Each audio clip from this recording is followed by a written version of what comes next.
thanks for joining us. This little ball is providing big information to the Green Bay water utility and maybe preventing a lot of headaches for people who use water anywhere in the city. Now, you may remember back in June, the utility sent the equipment into the city's main transmission lines to detect possible leaks or potential breaks. Used both the ball and the PipeDiver robot, which we showed you then, got stuck and then had to be rescued. In the first alert update, Sarah Thompson shows us the important information just discovered from the recently downloaded data. The pre-stressed wires is what keeps the pipe from blowing apart, and we have sections of that line that are about 150 pounds per square inch of pressure. So it could really, we could lose a lot of water very fast if that pipe blew apart.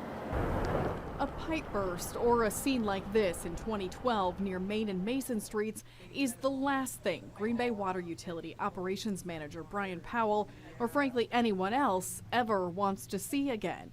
It's why the utility spent the early part of the summer focusing on prevention, sending high-tech equipment through the city's main water transmission lines, hunting for potential problems.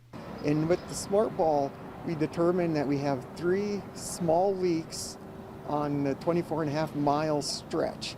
Equipment called a SmartBall bounced along the bottom of the main transmission line using acoustics to detect those small leaks.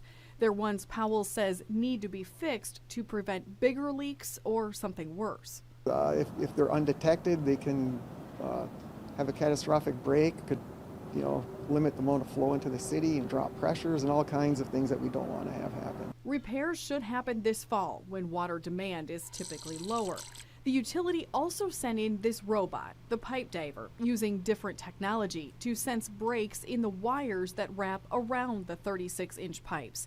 As we told you back in June, it only made it 7 miles before getting stuck in a valve and forcing the entire city to conserve water while crews cut into the pipe to free the robot. Of the 7 miles worth of data received, it found no major structural issues, a relief for the utility. But it still needs to figure out how to make sure the rest of the line is good to go. And their engineers are working on a solution to get that PipeDiver to float up over the top of the valve. They hope to have a plan in place to inspect the line next spring. Sarah Thompson, Action 2 News, Green Bay.